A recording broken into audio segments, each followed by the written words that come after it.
Hey, everybody.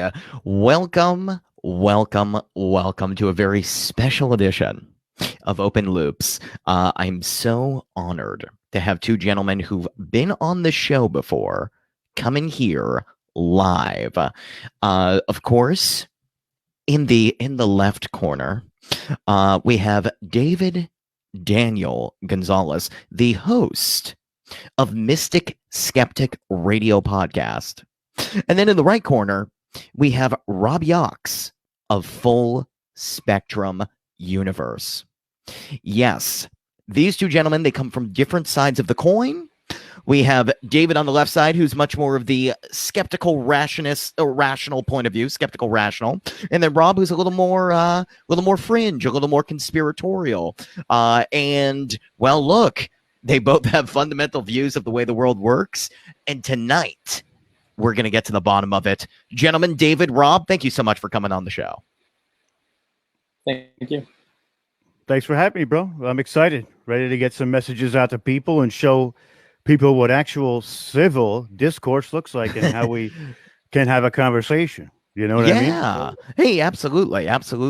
And that's the thing. I mean, I've always said that if we are going to be having a discussion about this kind of stuff, I think both sides need to be heard just as much. You can't just say Pizzagate is something you debunk. You actually have to go inside the intricacies of it from both angles. You can't just point blank dismiss anything.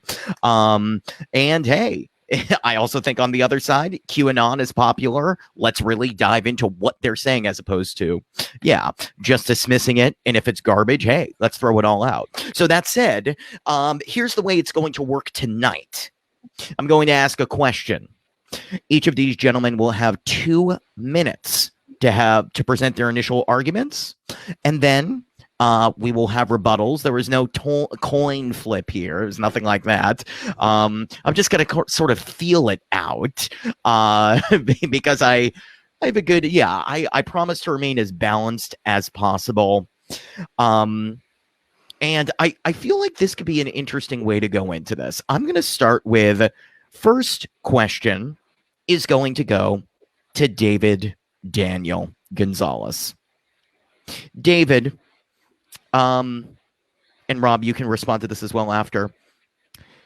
Could you please tell me who, in your view, wrote the Bible? 2 minutes, beginning now. That's an easy one, Greg. Way to go.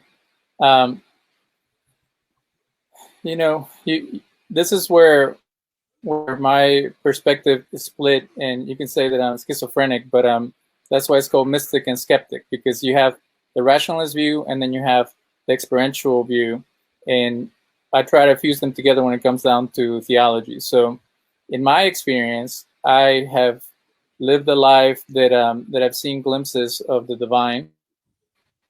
And when someone came to me and gave me a Bible and said, this is the word of God, I had to read it first before I could make that assumption. So when I read it, I saw things that they were out of the ordinary. They weren't per se supernatural. And I'm talking about the words themselves or the wisdom. They were out of the ordinary. They weren't, I wasn't struck by heaven with a lightning and saw visions the moment that I touched the Bible. I saw a kind of understanding and wisdom and love that past, but it's all from a human experience. So it's not that you pick up the book and I hate to disparage the Book of Mormon or other revelations, that somehow it has all the answers, or the person who has experienced the revelation can see things clearly. It's more like each individual that reads the Bible gets a specific message from it. And if you go back to the people who created it, they had a particular connection with a source that was out of the ordinary for them. So if you look at religious anthropology, you would say, well, every culture, every tribe in the world had some type of way of describing their experience with the universe. And it's like, yeah, but the Bible has a very unique message. And Well, even that when you is study 2 it, minutes. so, Sorry, do you want to finish that thought? You want to finish that thought before well, we go to Rob? so even if you look at other cultures, I think that God through the prophets convey a message, but it was the humans who wrote it. It was the prophets who wrote it. Humans, prophets who wrote it. Rob, your response. Begin.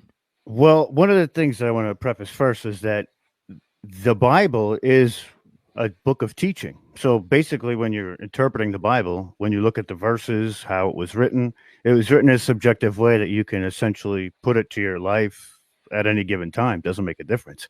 But to me, the Bible is a record. It's almost like a history book back for that time. And what that means to me is that some of the stories within the Bible predate the Abrahamic religions. They are passed down all the way from the ancient Sumeria and up. When they talk about Jesus in the Bible, there is an ancient Chinese story that is exactly the same with somebody being resurrected. The name has changed. There's an ancient Sumerian tale, and there's a Sanskrit tale that tells exactly the same thing. So it is through the perception of different cultures as it goes on, but it becomes a collaboration. One of the things that gets me about specifically the Bible is that at the Council of Nicaea, they decided to take specific verses out of the Bible instead of putting them all together. There was 2 separate Councils of Nicaea. So there was 2 times that things were redacted from the full experience of what the Bible was. So to me, the Bible was written by man, and it was seen as life lessons that you go through on a daily basis in those ancient times. But it's also, general enough that it relates now too. My connection with God is not so much in the preface of a specific religion. I see God as my higher power, and I do business with Him right here in my house. I don't need to go to a church or read a Bible or His Word, but it's like a code of morality, I guess you could say. That's where we get the 10 Commandments is where we get a lot of our laws as a civil society. So, I mean, it was definitely written by man in that sense. Interesting. Yeah, that's 2 minutes. David, I was going to go into this a little bit. I'm curious what your thoughts are on the Sumerian mythology and this, because that is something that's frequently brought up in the community of the fringe, the new age, this conspiratorial idea that the Jesus myth is something that's repeated over and over again. Do you have a response to that or anything else Rob said? Well, this idea that there are many other faiths or cultures that have similar stories than Jesus is it's very subjective, because if you watch the Zeitgeist film, he makes all these wild claims that none of them can be proven. And if you study Egyptian or any other religions, there are very small connections or similarities, but there's nothing specific or close. And when you look at the Sumerians, I tell people that Judaism or Israelite religion comes from the Babylonians, because Abraham was a Sumerian or Chaldean that left and had those visions with God. So it's a derivative religion, but it's also a religion that it is antagonistic and does almost like a diatribe against the Babylonian religions. If you study, they purposely want to deny the pantheon and the creation story of the Babylonians and set themselves as unique. So you see that a lot in even Jesus is very particularistic on the way that he views the world compared to other groups. So it's intellectually dishonest to claim that there are more similarities and differences when you actually look at the text. Rob, do you have a response to that? Well, when you say that, but you actually agreed with what I said in the sense that they take certain aspects of those stories, and what do? They move them forward and progress them. They take pieces of what those stories were, and hence that being the same story as Jesus. Just like when you're looking at all the different cultures that are around the world, they all talk about a great flood. So there's certain points in time that come together. They're just related, and I guess in a different way or come from a different angle, but the characters still remain the same. There was still somebody in the ancient Sumerian text that rose from the dead, He was still there, and he was the son of the all-knowing God, not just the God. There was a deity, multiple deities at the time, so it's very similar. It's very similar. You can find the correlation. You just got to look for it. If I can say one point related to that, Yeah, sure. it would be the same as saying, the Romans and the Greeks created the democracy, and then the church took over, and then the empires, and then the French Revolution, and then the American Constitution. They're all working on top of each other, but they're all moving further away from the original. You can say that the founding fathers went back to the Roman and Greek republic and used some of those values, but it's pushing away. It's not like the whole idea is that you're giving people rights or you're giving leadership to certain individuals, but they're all different systems. And although they have certain connections, they're working against each other to build on something better or more, more developed. So we can talk about that later if you want. Well, look, I did want to sort of move into this next topic. Everything's pretty civil so far, which I like. But I am curious about, let me start with Rob on this one. You have certainly, I mean, look, we are both, Rob and I, full disclosure, are appearing at this conference, Forgery Unmasked, put together by Omar Faizi, March 27th through the 29th. And there are going to be a lot of people here who are talking about aliens specifically. And there's a mythology in people in this alternative thought movement about the Anunnaki and the Sumerian legend, and this idea that if you look at the tablet, it says this origin story about aliens and Mars and stuff like that. Let's start with Rob. Rob, what do you believe about the Anunnaki and the accuracy of that being the story of our creation? 2 minutes. I don't believe that that's the accurate story at all. Really? The gentleman who wrote those books was also known to have translated that specific, the tablets themselves. He was wrong. He didn't know what he was doing. He was embellishing stories upon what the actual text said. So I don't believe there's any connection to the Anunnaki and all that Nibiru stuff like that. There's no way to really sit down and look at it and say, okay, that's where that says that. It doesn't. It's all an embellishment. So, I mean, is there an alien connection? Possibly, but I'm not one to say that because I really don't know. I can speculate, but in all honesty, to look at that gentleman was absolutely wrong. I forget it. Zachariah Sitchin. That was his name. Absolutely wrong. He's already been disproven. Yeah. It's already been disproven. What do you think is enduring about that? Why are people still holding on to the Anunnaki and this Sumerian myth? Well, it's a good story. I mean, don't get me wrong. It's a great story. It's if you're a storyteller, but that's just not the truth.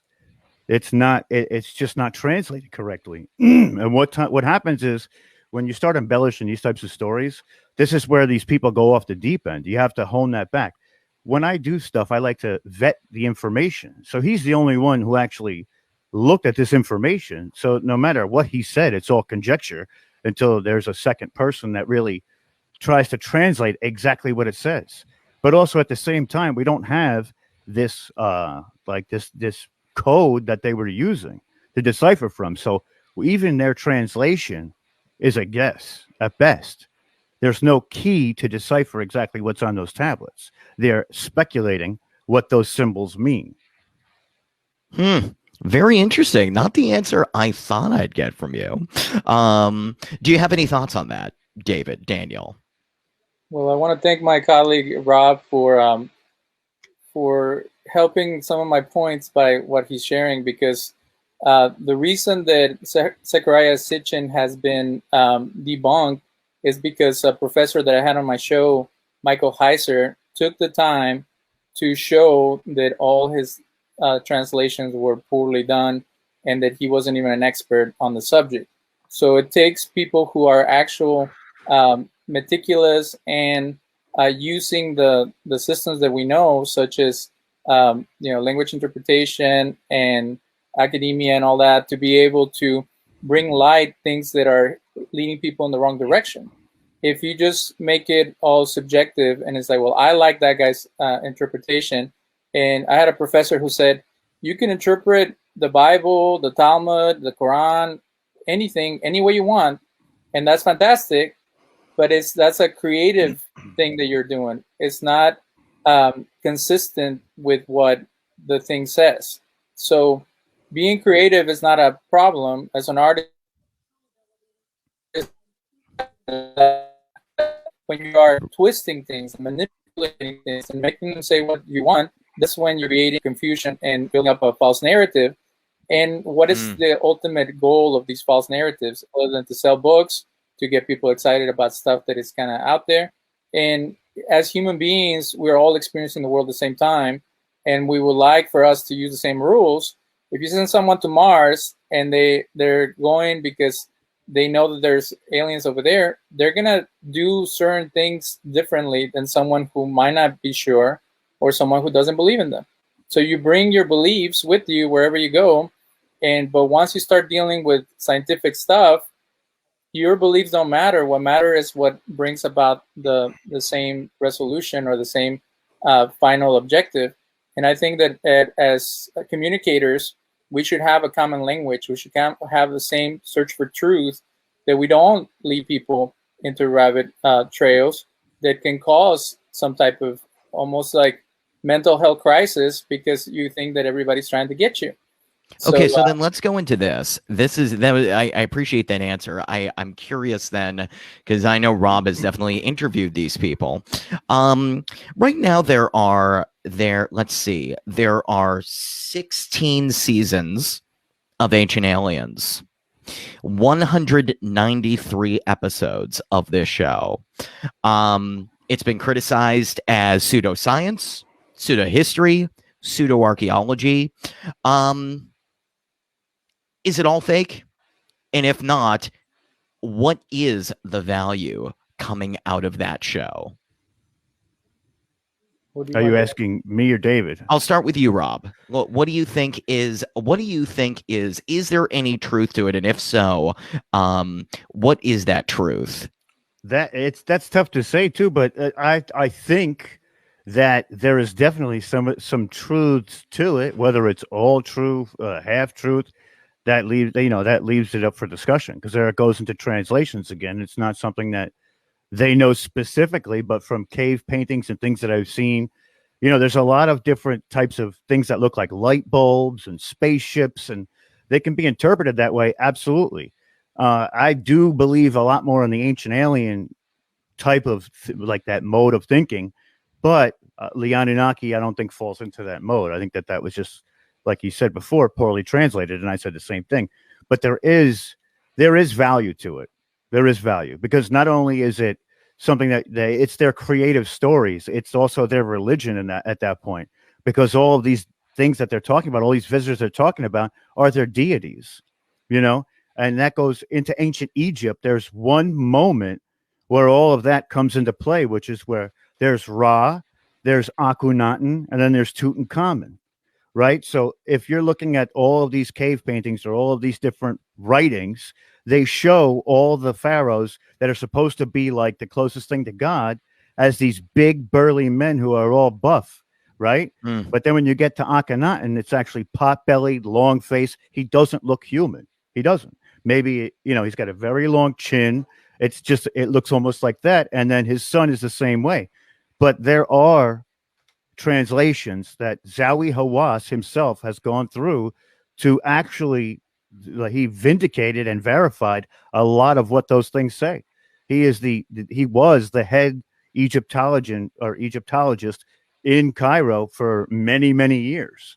And he didn't maybe so believe that, but he translated what he translated, and it says what it says. So you believe there is evidence from Egypt that points to a highly likely chance that there could have been alien presence here? More of an advanced civilization. Civilization. Maybe not so much that it's absolutely an alien thing, but there's definitely an advanced civilization. They literally have a light bulb in the Great Pyramid. It's a filament. It's got glass on it. And I believe to get to that point, there was either a greater knowledge of the Earth's energies, which, and how do all these people have the stars and the constellations they have no idea what they're looking at, and they could tell you how many times Saturn rotates around the Earth or around the sun, how many times they pass each other in rotation. All right, I'm sure David, you have thoughts on this. Go ahead. If you gentlemen don't mind me sharing an image, the image I wanted to show has to do with the story I want to share. So let me see if I can get it to work. Because I definitely know, David, you have a lot of thoughts about this whole ancient advanced civilization theory. Yeah, and I want to relate it to this thing that happened to me as I was a kid. So I was coming out of high school, and I saw a flyer on the ground, and the flyer had an image of the Jerusalem, the heavenly Jerusalem. So it was coming down from heaven like a spaceship. It was like a mothership, and next to it was a picture of Jesus, and then it had all these soldiers with the number 666 on their helmet. And I was like, I could have gone this route. I could have said, wow, they finally figure it out. The image from Ezekiel of the heavenly Jerusalem coming down and taking over for the physical Jerusalem is actually a mothership. And Jesus is a transdimensional being, or the Messiah figure ends up being an alien force that is coming to destroy the wickedness of man and all this stuff. And I could have gone that route and start thinking about the Raelians and Heaven's Gate and David Koresh and all these people who have taken a very creative approach to the Bible, and they've done crazy stuff like castrating themselves so they can be pure enough so the comet would take them. Or the Raelians have mixed a swastika with the Star of David, or start picking a fight with the government. You can take any idea and you can run with it and build a case against any system, but that's why you have to have some sense of bringing you down to earth. I remember there is a YouTube show called Debunking Ancient Aliens, and they show that light bulb that you guys talk about is actually an egg, and there's a snake inside of it, and it's coming out of a tree. So the mythological images of the Egyptians are hard to decipher. Why would there be a snake that looks like a filament, and why would there be a circle around it? They had this idea that someone was having rebirth through a plant, and it was a snake or the god of snakes. And to take a shot of that and then build this whole idea that they had batteries and they had light and they had all this stuff, it again goes back to creative interpretation of images without any physical evidence other than that image that you found in a book, or that you build the system around it. Interesting. That is an interesting stance. I would actually like to counter that. Yeah, let's hear it. So you're taking this information off of a random YouTube channel that you have no idea what their qualifications are to interpret what they're looking at, and you're going to say that is not conceptually right, or it's not. I'm not saying that what I was saying was fact, but you're taking something that's conjecture from somebody else, and then claiming that to be exactly what it is. What if that video was doctored? So they have something to put out there as in content that contradicts what you're seeing on mainstream TV.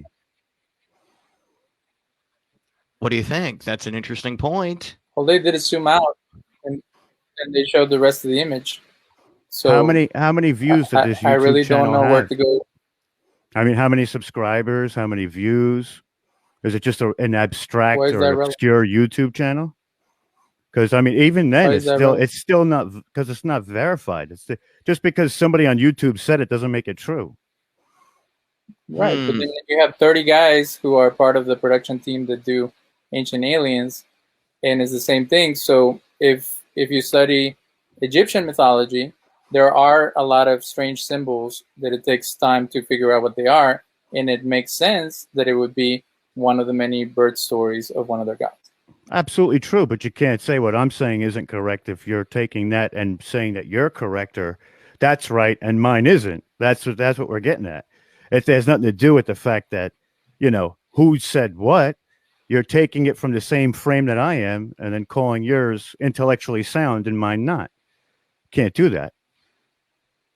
Well, Greg, would you like to keep going, or would you like to move on to the next subject? Because I have something to say about the pyramids. The pyramids. I mean, I am very intrigued. I do think his argument, the problem with Rob's argument is it's a great point, but it also starts leading us down to very philosophically heavy points about, well, I mean, even right now, could both of you be simulations I'm talking to? Stuff like that. I mean, Or CIA agents. We were planted to bring down the system. Well, Right. no, it actually does nothing. That has nothing to do with it. For one of us to say that ours is ultimately the proof or right would be wrong, because I'm taking my information from a book. He's taking his from a YouTube channel. There's nobody on the ground there right now showing us the picture and saying, this is what it means. I know that for a fact. Let's talk about your theory about the pyramids being made with a 3D printer. Can we discuss that? Hold on. That's not the point of a debate. A debate is for him to ask the questions, not to take what I've said and try and debunk it. Because what you've done now is you're going through this and you're picking out points of my argument and then basically trying to say, well, that's not right about that. That's not right about that. That's not how a debate works. A debate is back and forth. There is no, I get to look this up before you get here. I'll And then give he you gets that. to look that up. But if we're going to be talking about the Egyptians and we're going to be talking about them having an advanced civilization, I want to share how I believe that the pyramids are a great feat of. Okay, you know what that is? I will allow that. Portrayed as being done by some. Okay, let's do it then. You know what? Let's get into this. I'm very curious because I've had a lot of people on that have disputed that the pyramids were possible. It makes no sense the way they could have been built. It seems like it's just the way the bricks line up perfectly. No one seems to have a great explanation. At least they say nobody does. How about the rock quarry being 60 miles from where they were and carrying 6-ton to 70-ton boulders? Mm-hmm. How does that work? That's kind of crazy. David Daniel Gonzalez, how were the pyramids built? Let's hear it. The same way that the Temple of Herod was built, with millions of slaves being forced to move boulders with whatever technology they had at that time. So they use cedars, or they use, whatever. There's examples from documentaries where they show how they would cut stone, and they would use sand and rope, and the type of rock does cut easily is some type of quartz. And then there are people who have used pulleys to be able to move as much as a garage. So if you have the largest amount of people that you have conquered, the Egyptians were the first great civilization, and they had conquered a huge span of land. They had tons of people at their disposal, and you have one madman or saint, whatever you want to call the king, who is intent on making something happen, just like the cathedrals of Europe, just like the temple in Jerusalem. You force everyone to do your will, and then you bring about something that's spectacular, but it's also caused a lot of suffering, a lot of destruction to get there. And if you have all the time in the world, the pyramids in Chichen Itza and the Mayan ones or the Aztec ones, they were built using the same type of technology, and some of them are more nice than others, some of them are more sharp or whatever, but that doesn't necessitate any type of future technology, any type of technology that we have now. It just, you have someone with a huge idea and all the people and all the resources at their disposal, and it took them hundreds of years. So just like the cathedrals.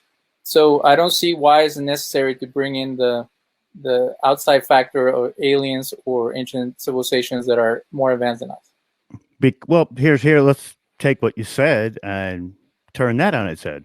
Those monuments or temples that you talked about didn't have the perfection of the pyramids. So right there, and you're talking about taking it an objective thing like a garage, which is built of wood, not stone, and pulling that on pulleys.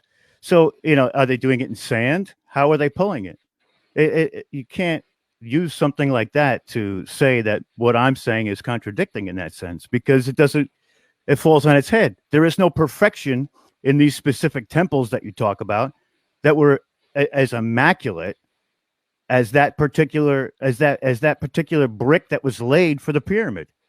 Those pyramids in South America, they look nothing like with the shape and the smoothness. They look nothing like the ones in Giza. The ones in Japan or China, they look nothing like it. It didn't have it. It doesn't have the same type of structural integrity in the sense that it's that smooth that you can't slide a piece of paper into it. And this is weathered now how many thousands of years, and you still can't. And you're talking about these people, especially in South America, where the rocks, they literally built these pyramids in the mountains where the rocks were right there. How do you get from a rock quarry that's hundreds of miles away to where, and it's not even the type of stone that's in that area. It's from a totally different area.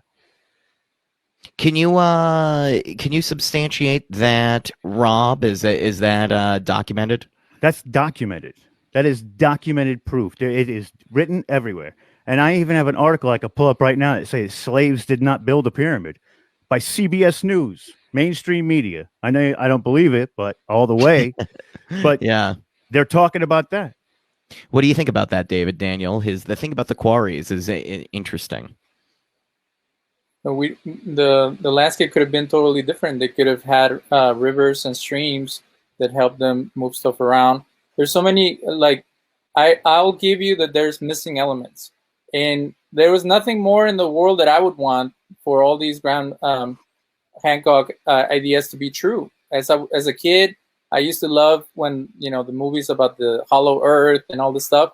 It would be awesome, alien versus predator kind of scenarios. But it goes back to, if it's truly an amazing technology or a alien type of thing, there would be lasers, there would be some type of thing that we're not familiar with. They are very strange that they have this weird path that goes into the middle of the pyramid and it keeps the pharaoh in there, whatever. It seems like a waste of space. They could have made it hollow and had all kinds of stuff inside. So it's a very strange, out of the ordinary stuff. But I think that that's part of the problem, is that when something doesn't fit, it has to be, it's almost like religious people. They say if something doesn't make sense, it has to be supernatural. No, it's just we don't know enough to be able to go there. So I've seen times where people, if it wasn't God, who was it? And people say it's the aliens. Now, it's a little more fashionable to say, well, it's not God, it's not the aliens, it's these superhuman civilizations from Star Trek. I really don't like. How do you counter something like that is so far back and there's no proof, like really strong proof that can be displayed? I have a question for you, David, actually, about belief in the nature of these supernatural things. You are. Can I interject very quickly? Oh yeah, first, sure. Before we go into another topic. So you're saying that there's these elements that are missing, and those elements don't disprove me and they don't disprove you, but they don't prove you or prove me right. That's the problem. That's what this is all about, is, we're bringing evidence to light, but there's these missing elements that you say would sound great, but there's no way that you can prove whether it's either one way or the other. So how are you going to tell? You can't. That's what you can't say. Things are not right, or you would love for them to be true, and not look at it from both sides like that, because we don't know, and that's the key. So for me to be wrong and for somebody else to be right, that doesn't work. Again, on its head. There's certain elements that are missing, that because it's strange, it's unexplainable. So how can one way be better than the other, or more accurate than the other? Shall we say? Right. Do you have a response? My next question is sort of related to that. Well, but it's like an agnostic person that says, I won't believe this until it's proven. Every agnostic or atheist that I've interviewed on my show has that baseline is actually the best line. And you can say, well, you're being judgmental, or why are you saying that? Because I'm neither of those at all. Because we come from a world of superstition and medieval distortion of reality.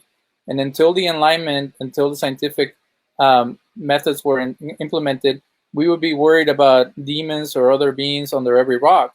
So now for people to go back to that type of magical thinking and have everything connected to some type of unprovable thing, like it just goes back to that, like hollow earth, flat earth, alien civilization, all that stuff are things that are not fully proven. So if they're not fully proven, how can you build anything on top of something that it is so shallow in its foundation and wide in its reach? Like, what is your where do proof they that go the from there? slaves? The same goes for your argument too.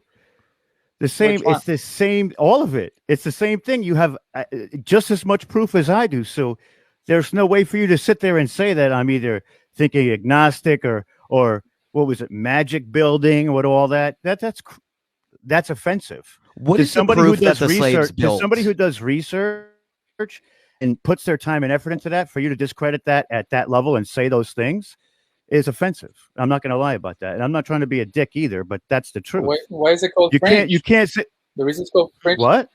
is because it's not. I didn't call it Fringe. Yeah, you can say, Listen, somebody else claimed that Fringe. I didn't call definitely that did, Fringe. but you know, that's just for marketing purposes. But I mean, you know, I mean, well, it's easier for people to digest. I mean, it's hard to. There are a lot of archaeologists. I mean, I've had people on my show that have told me many stories about archaeologists that get instantly discredited or completely cut out of the community for presenting evidence that would you know, contradict the mainstream narrative. I mean, what are we supposed to do with that stuff, David? Doesn't Daniel? make it right. okay, so Doesn't make it right. So let's an example from history. Galileo, Copernicus, all those guys, heretics. Everybody hated them. They wanted to kill them, and then they were proven right. I hope that one day, all the people in that conference, all the people in Ancient Aliens, all these amazing writers and popular, you know, leaders of the French community, I hope one day they're all proven right. But until that day, it's all speculation. As is yours.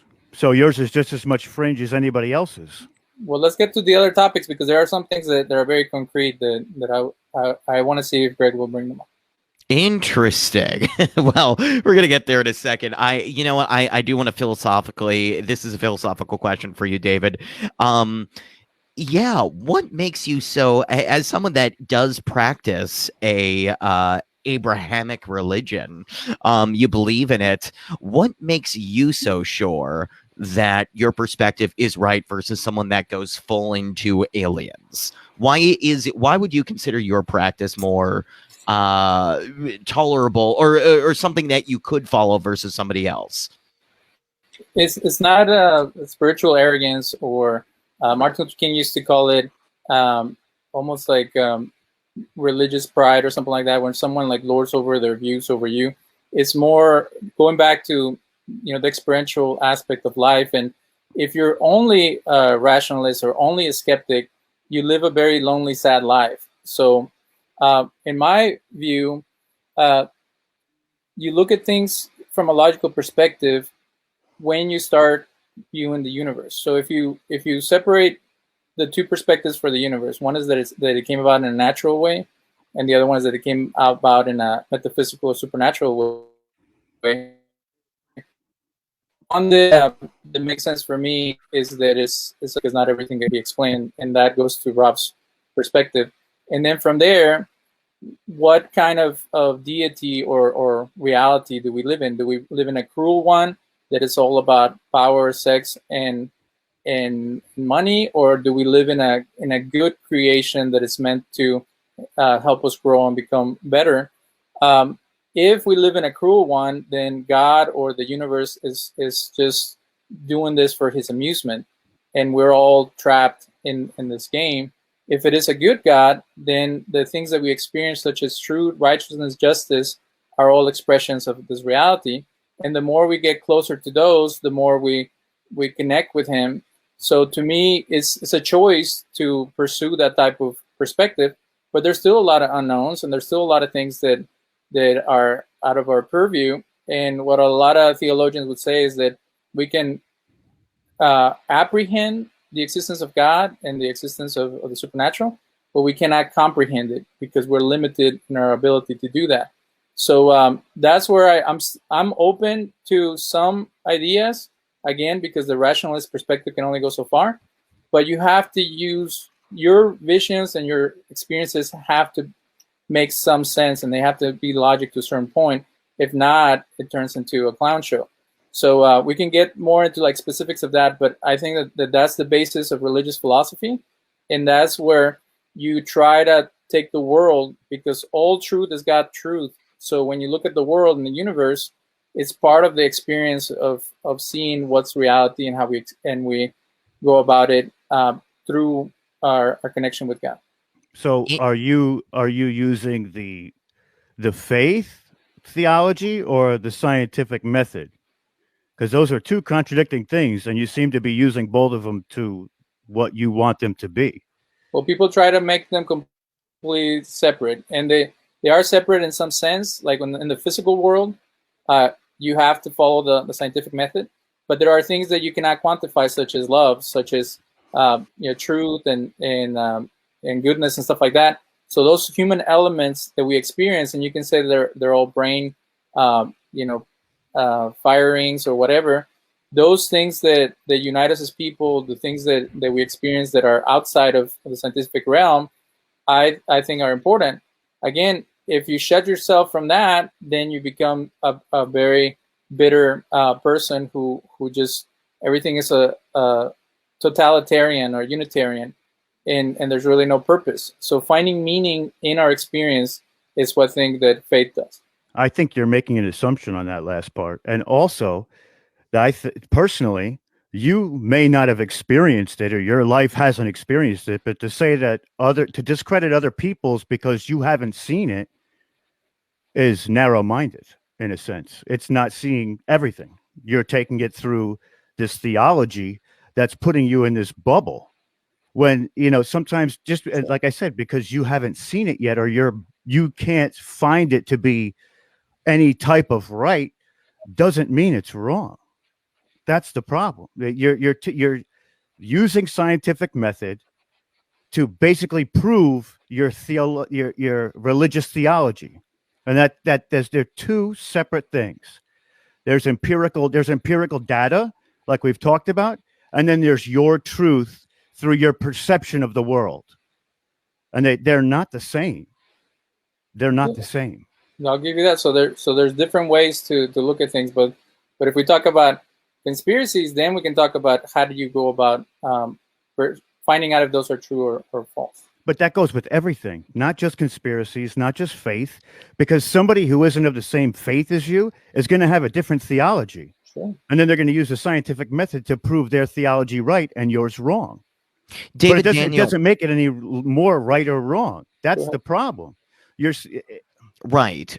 No, I that is a tough position. I mean, I would say right now, David, there are hundreds of people that have claimed to make contact with UFOs, probably hundreds of people that have been abducted. What do you make of those experiences?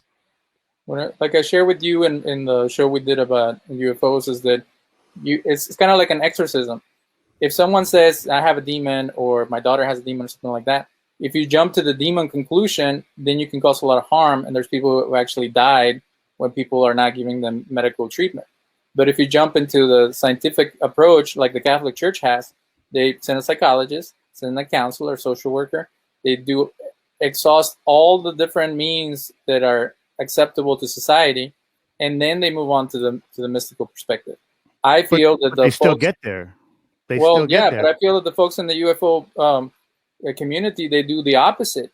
They go to the. That's not true. You're painting a broad brush. Well, and that's what it seems like to me is that if it's not your point of view, it's all speculation, and that's what Omar has said in the comments. It's the same. It's exactly right. Let's get to it. Let's not make it personal. Let's get to some of these issues, because some of them are very earth-shattering problems that can be brought up related to that. So we're talking about political things too, but we're not. Right, everything we've discussed so far has been. If there's individuals who have seen a UFO and had an alien experience, you're gonna take that like any. That's what I'm supposed to do. They're supposed to study it. They're supposed to document it. There's evidence they can, and then it's there. So if they unlock the Area 51 or they unlock the FBI records about that, and it correlates, then we have a case for alien takeover of the world. But there was nothing before. Like, until they started doing that, it was all out there. So I'm glad that there's some people who have actually trying to take. They have a plan. All I want is a plan and something that can be backed up. Well, same can be said about the theology of the Book of God, with angels being seen, and they can document that, but nobody knows how true that is. For thousands of years, people have been trying to figure it out, and they still haven't been figured out. So I'll give you that. But again, what method are you using to find your truth? So we can go to that if you like. Everybody's method is different. Everybody has their own way to get to that spot. So there's no right or wrong for that at all. There's no right or wrong. So when it's about research. You could do research. You could take eyewitness account. You could take basically anything. And Omar just brought up a good point in the comments. He said, "What are you saying about the 50 kids who saw a UFO landed in their field at their school?" I mean, I am curious, David, when you hear of these mass sightings, these collective group hallucinations, and they are more recent rather than just the traditional, we saw the burning bush or something like that, when it's very recent. How do you, if it's not that, how do you explain it? The Fatima, there was 3 kids, and there was 500 people that saw the Virgin. And then if you say more recent events, it's still an unknown. I told you my theory about the Roswell thing, and you can say, well, they talked to someone who talked to the alien. I saw this documentary where there was a lady that was having tea with the alien and giving her books to read and all this stuff. And again, it's just one person who wrote it down or passed it on. So this story of the children, has it been fully documented? Has their proof been cataloged? Has it been brought to the authorities? There's so many elements that need to go there, and then we can have a serious UFO. And if you guys have a serious group that does that, I would love to partake. I would love to look at all the evidence. It's like evolution. You talked about aliens versus apes. I can tell you that I've seen the fossils, and I've seen the different theories and all that, and I still feel there's a missing element from the evolutionary record. But again, he's going to say, well, that's your opinion. Okay, fine. But no, wait, you said I said aliens and apes? It was that was something I was saying. What exactly did I say? He didn't say it. That was also the marketing. I think my marketing of this debate has screwed up things a little bit. Well, I just meant in terms of there is, I did an interview with Stephen and Evan Strong, who are going to be at this conference that really spurred this debate, Forgery Unmasked, which Omar in the comments, he's the curator of, the host of this. Stephen and Evan Strong, I did a podcast with them. They presented lots of what they consider evidence, replicas of skulls, showing that, this just isn't human. It does not seem to fit in with the narrative of traditional chimpanzees, gorillas. They also made a really interesting point about how the way faces evolved. Something doesn't make sense about the idea that if you look at the way apes actually turn into humans, the idea that we each have different faces, there's something missing there. So that basically they presented a lot of evidence. So I'm going, okay, so on the one side of it, people think there are aliens, and Stephen and Evan Strong in this case believe in the alien origins in Australia. And then there's the out of Africa theory, which is more Darwinian, evolutionary, that sort of thing. That's the broad view. I put those as a dichotomy. I'm not sure that actually should be the dichotomy, but I am curious what you think. What's missing in evolution, do you think? What's missing is the forward pattern, because when you see mutations, they're usually negative, and they affect the way that the creature is able to survive. So now you have mutations that are going up towards perfection or towards a more advanced being, and so there has to be a push, like something or someone has to be pushing forward, and that's where the alien idea would make sense, where they came down, and like the movie Prometheus, they implanted their DNA, or they made love to an ape or whatever. So the pattern forward, but then the pattern forward is not as perfect as it's supposed to be. I mentioned that in another interview that I did, is that the cells and the viruses are the most adapted beings in the universe that we know of, and humans are very fragile. So why would you create a being or bring about some animal that has fears and confusion and stuff like that is really hard to take care of, when you have these super powerful beings that were there from the beginning? So it doesn't fit the idea that everything's moving forward. I got something on that too. I've always wondered that, actually. That is a point that I've brought up frequently with some of my guests. Rob, what is your point on that? First, to say that mutations are always backtracking or making it more vulnerable. Look at the polar bear. Came from the brown bear, extended its neck so it could go through the ice and hunt the seals. It has a white coat, which is thicker than the brown bear, so it can live in those sub-zero temperatures. So evolution doesn't always go backwards, one. And if we're talking about these all-knowing beings, right? Why would they make mankind so fragile? So you would say the same thing about your faith. There's this all-knowing being. Why would he make man so fragile as well? So you could put that on both sides of the spectrum, one.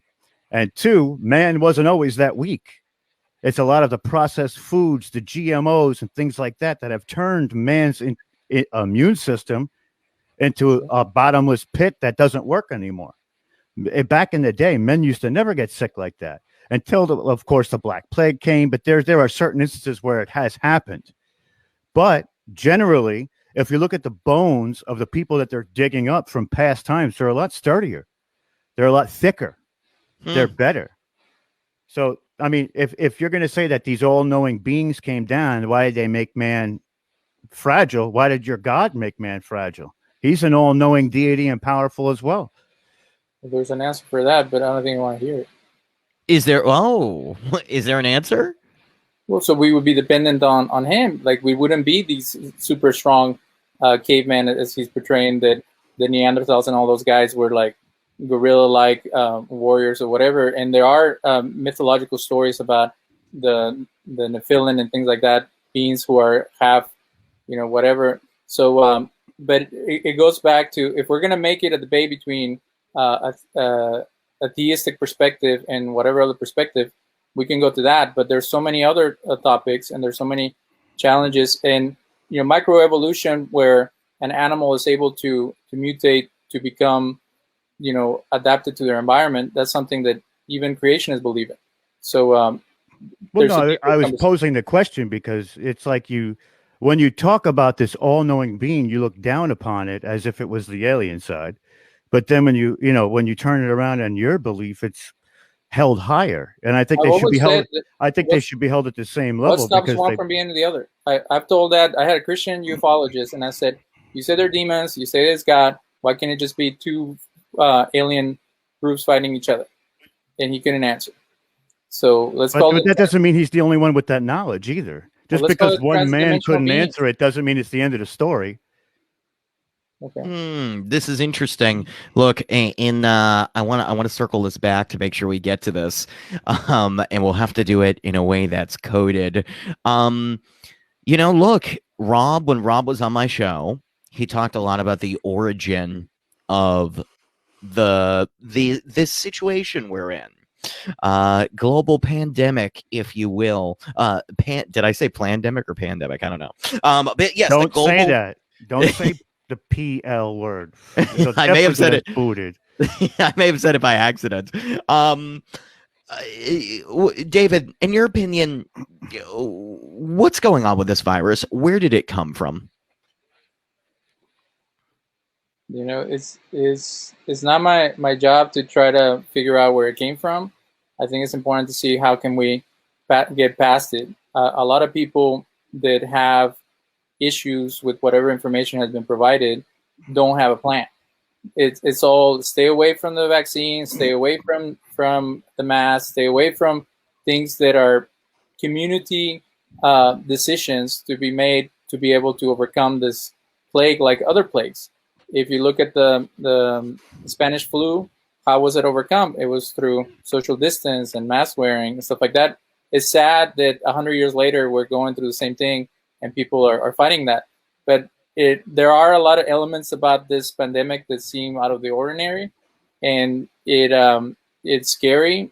And you would hope that the people that are out there are looking out for you. But I've seen how the PPE works.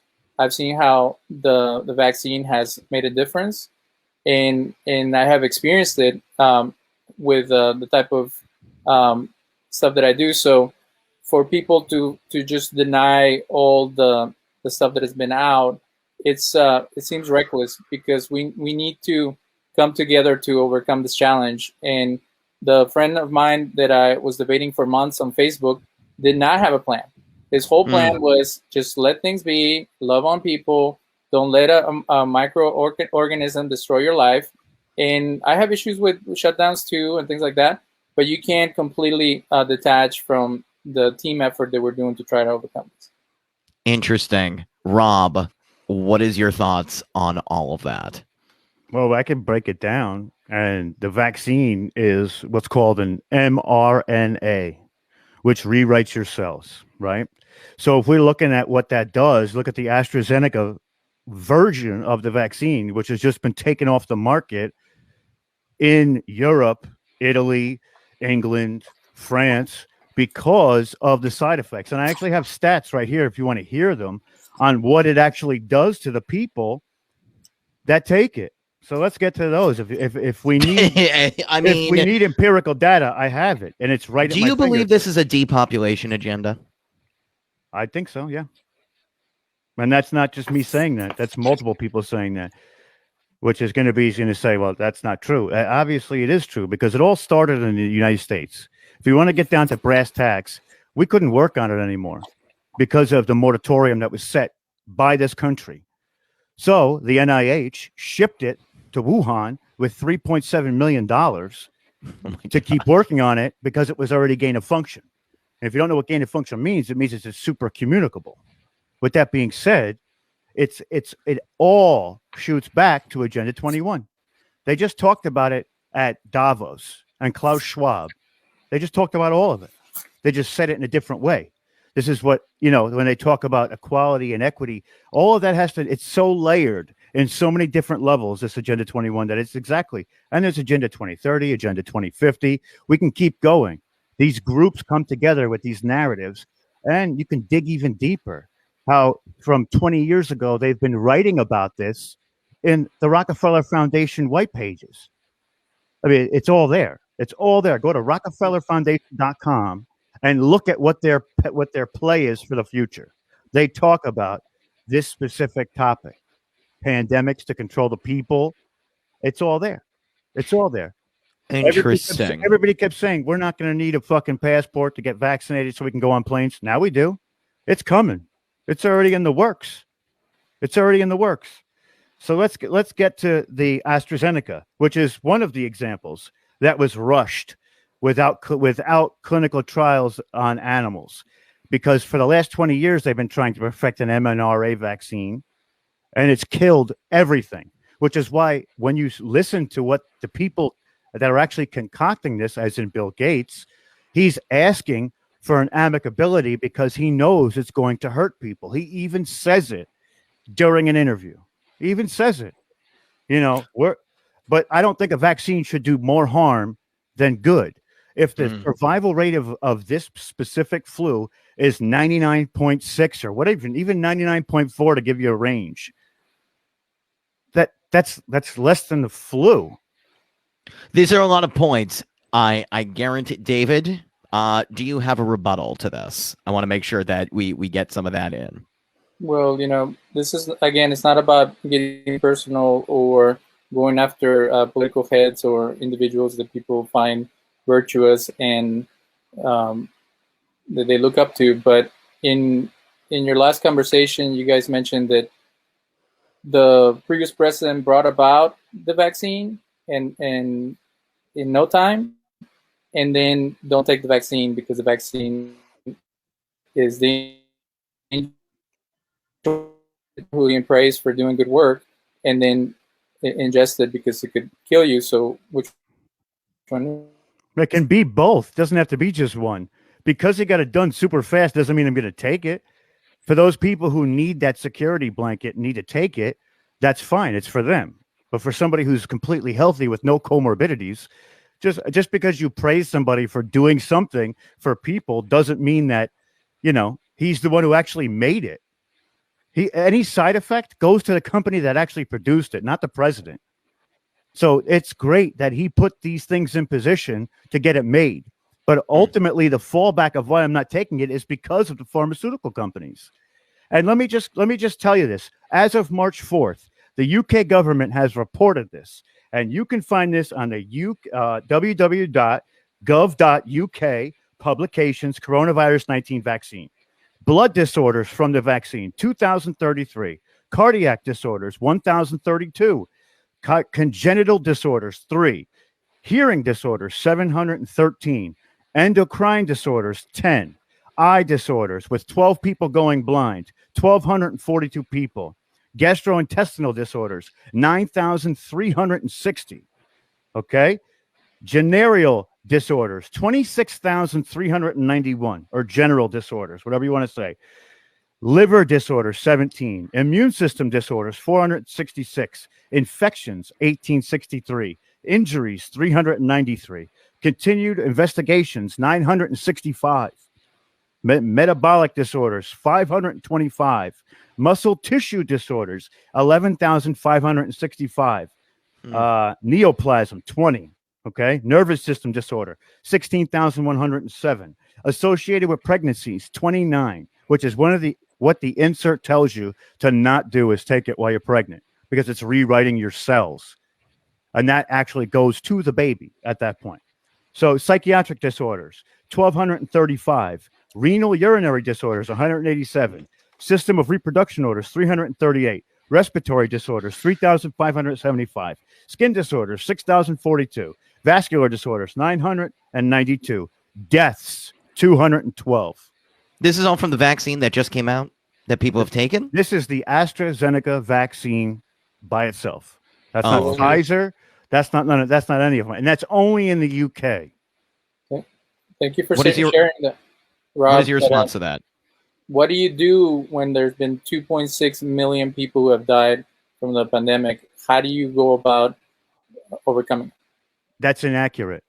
That's inaccurate. What you just said on its head is inaccurate. The CDC has come out and said that of the coronavirus, and because of the coronavirus, of that number, 6% has actually died of the coronavirus. CDC said that, not me.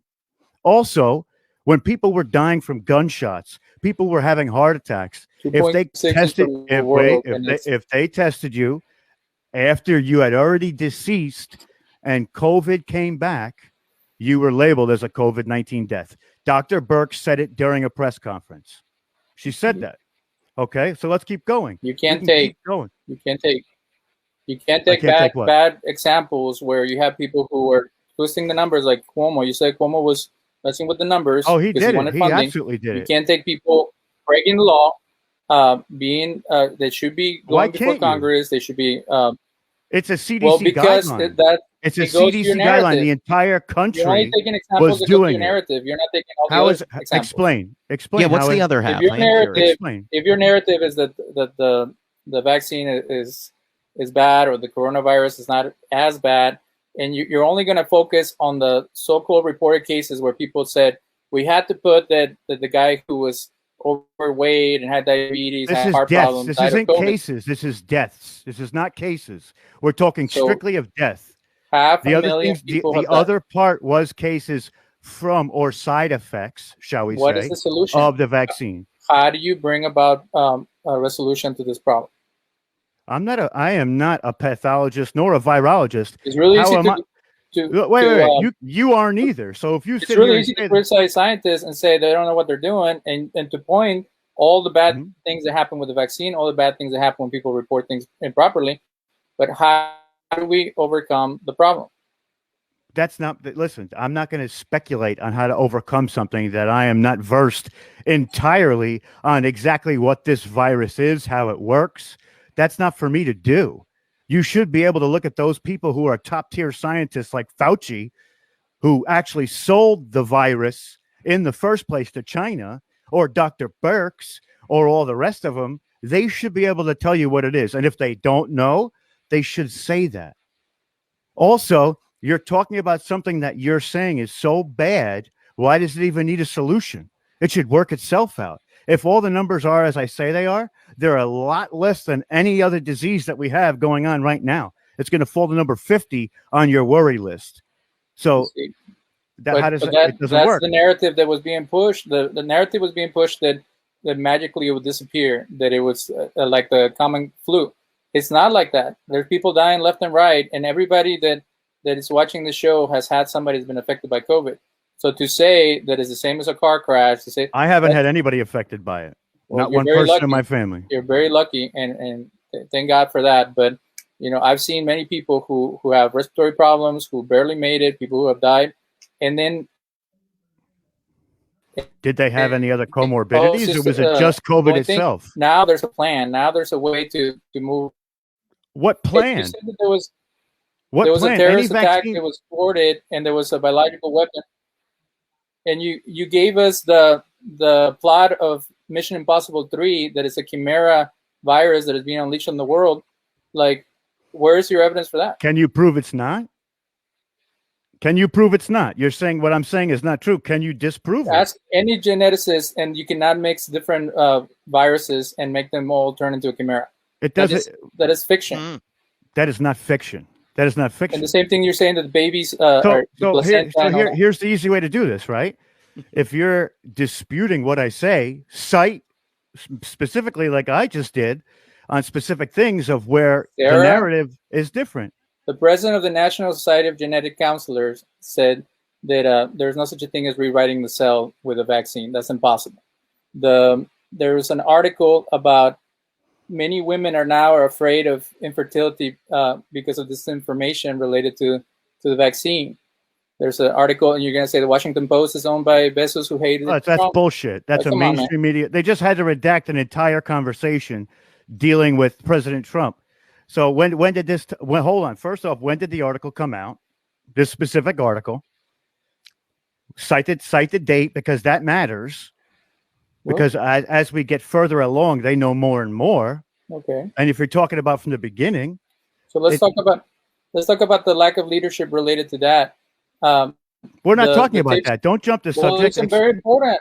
It's very important. It is important, but I asked you a question and you're not answering it. You're dancing around. When was the article written? Let's pull it up. But you're claiming that you say that you're against propaganda from the mainstream media. Go by this. Now you're pushing CDC. I'm talking about the CDC. Group. I have not said anything about any mainstream media outlet giving me that information. Right. That is all government websites and the CDC. So what you're saying it's not true. You're saying I'm getting it from the propaganda media, but not one media site was credited in my discussion. Okay. None of my stats are from the actual media. That is from doing CDC research, from the CDC, governmental research. When was it filed, and what's the date for that one? That was from March 4th. I said it. March 4th. Okay. All those side effects, March 4th. But you're talking about as they're testing the vaccine. AstraZeneca. That is one example of a vaccine. They all work the same pretty much. Okay. The efficacy is right around 2% of each other.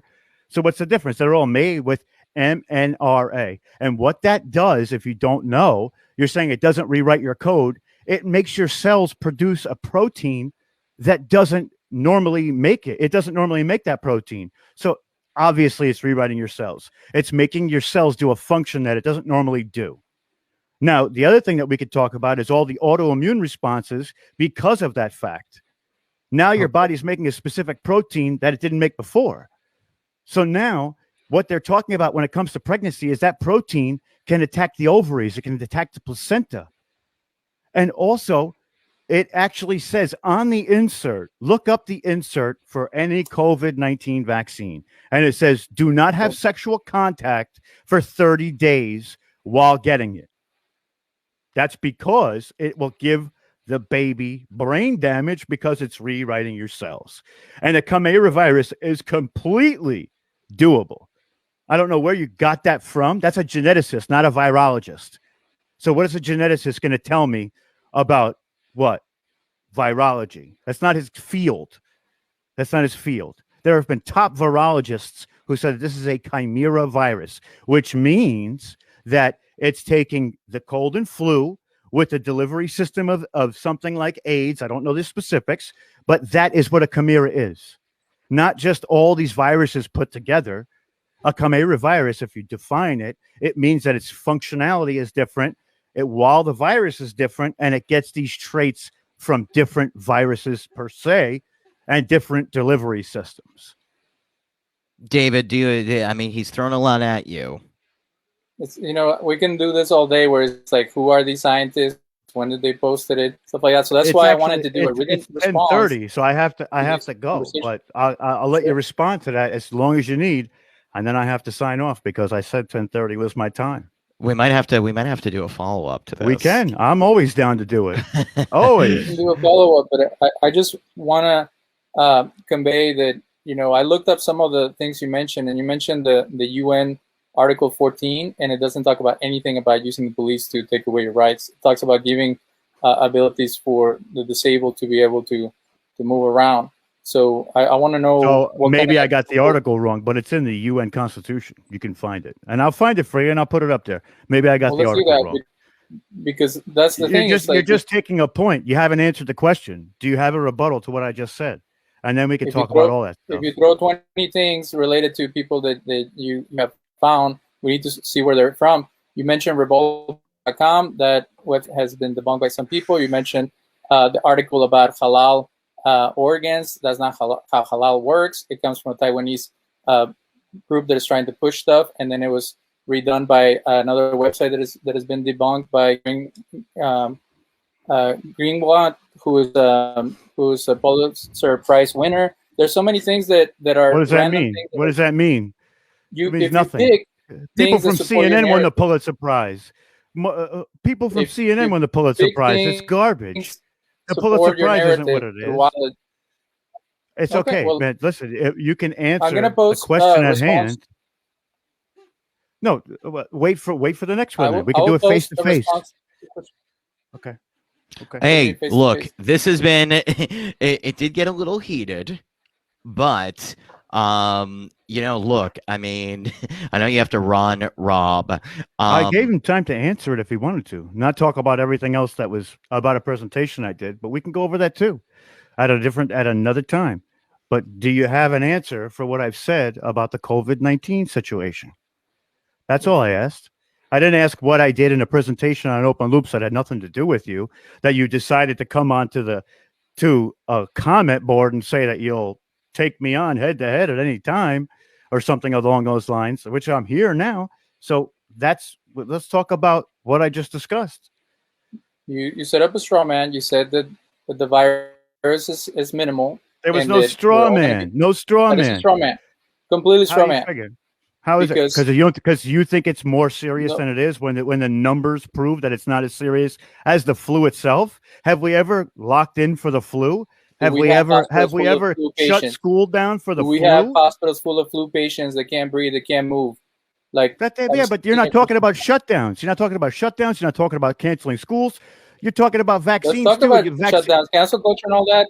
It's problematic. All that stuff is problematic. I'm not talking about cancel culture. About that. I'm not saying anything about cancel culture. I'm talking about shutdowns of the society. Shutdowns are very problematic. How are people supposed to survive with no income? That's unbelievable that would happen. But they set up a metric. Like I said, we agree on a few things. In Texas, they set up a metric that if 15% of the population was hospitalized because of the virus, that they would shut down. That is a metric that makes sense. Liberals and conservatives came together and they came up with that metric. That was a great compromise.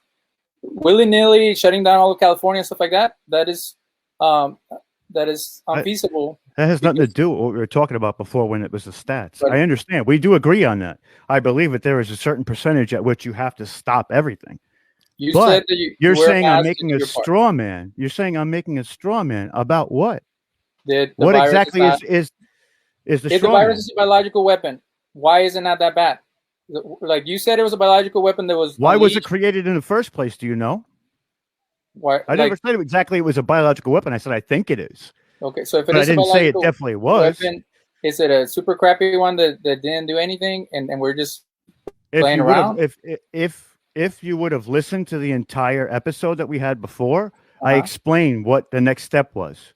So to shut down, to build the one state, one government, and to put us all in camps, like where is this going, and how That's is this not what helping? I said. That's not what I said. What I said is that they're giving everybody the vaccine now because when they release the next one, it's going to do what they say it's going to do and kill that many people.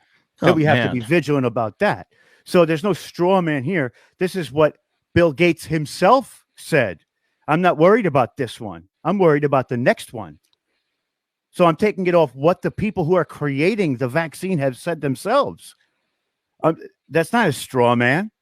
That is an actual threat that we have to be leery about and watch out for, as per the person who made the vaccine himself. How do we come together? How do That's we come pretty together scary. to be vigilant and to how do we keep these leaders accountable? Again, I'm not a virologist. I don't know how to keep people accountable like that. That's not my job. My job is to expose the truth of what people have said and what the stats are as of right now. So those are the stats. You should not have a vaccine where they're on public television and national television saying that they need to be accommodated for the amount of people that were going to get injured or possibly die with a pandemic, especially one that they're overblowing through fear porn. If it's not the pandemic, it's something else. It's a crisis here. It's a terror attack there. It's all fear porn. It's to get your vibration down to a level where they have you running scared. And then you're going to say, what can I do? Tell me what I have to do. And that's when they're in control. That's when it's over. That's checkmate. And I'm not going to let society get to that point. I'm going to be vigilant about that. And the way you do that is by giving people the numbers and giving people the facts, giving people the stuff that they won't tell you on mainstream media. Wow. That was a great final statement. David, Daniel Gonzalez, do you have a final statement about how we should act in these times? We'll get into this again. We'll have to do a follow-up, but I'm curious, with all the facts left and right, conspiracy, non-conspiracy, CNN, what do we trust? How do we move forward? How do we get through this time of chaos? I'm all about people being literate in the communication they take in. So we have to dig deep and we have to find sources that are verifiable and that are trustworthy. And there is a lot of manipulation and there is a lot of propaganda on both sides. But the most important thing is that we have to also work as a community. So when a challenge like a pandemic comes, we need to work with the people who are specialized in those systems.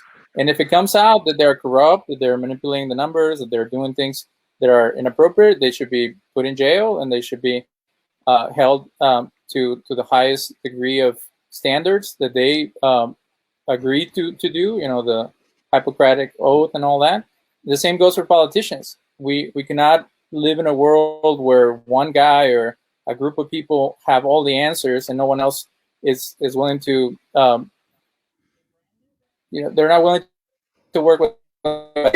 To me, that is a chance for destruction and completely counterproductive. So the people that have proven to be loyal citizens, loyal to the Constitution, they're the ones that we should listen to, and we should work together with them, as well as looking at creative ways to overcome challenges. So I think investing in education, investing in the ability for people to have access to all this information, and people get mad for certain platforms being limiting some people's ability to speak. But the reason that some of that has happened is because there is a lot of personal attacks and things like that you have no recourse. When someone comes after you, how can you report someone or overcome that? But we have to go back to, Google was started by the government working with different companies to be able to go through the internet. So we live in a world that it is controlled to a certain point, but you have to believe in the ideals that we all agree on, and you have to fight together to keep them pure. Any system can be corrupted. Any form of information can be misinterpreted and manipulated, and it's up to us to be able to keep things accessible and to build up our minds and our hearts to be able to go through all this as a community and not become sectarian war groups with each other. It almost feels like we're in a water world or one of those apocalyptic movies where everybody's against each other and you don't know who to trust. It shouldn't be like Yeah, definitely. Well, I appreciate that perspective. We're gonna have to do this again. We definitely did not hold to the 2-minute format, but you know what? I knew we wouldn't. That was just a straw. It was man. close. I mean, we definitely were good at not talking over each other. No, you know what? I'm very happy. I thought you both were very civil. It was a great discussion. Very interesting, thought-provoking things. Everybody do your research. Look into this stuff. And hey, you know what? Both of these guys are so open that if you want to personally challenge them on anything, they're ready. I think they are. Yeah, these guys. Anytime you want to talk to Rob Yox or David Daniel, that's what I appreciate about both of you gentlemen. You're ready to take a challenge and actually face it instead of run away. So I thank you for the open discourse. Thanks for tuning in, everybody, to the great debate on Open Loops. Again, I want to thank David Daniel Gonzalez of Mystic-Skeptic Radio, Rob Yox of Full Spectrum Universe. You can check me and Rob out at Forgery Unmasked, March 27th through 29th, where it's a whole lot of things that David was arguing against tonight. Ancient aliens, Atlantis, all kinds of origin stories about alternative views. It's definitely going to be fun. And this has been Open Loops Conversations That Bend. Gentlemen, thank you so much for coming on again. Thanks for having me. And I appreciate you, David. I do. And I appreciate your points of view as well. I do. Thank you, Rob. Awesome. Awesome. Great, gentlemen. Have a good rest of your evening. And everybody, thanks for tuning in.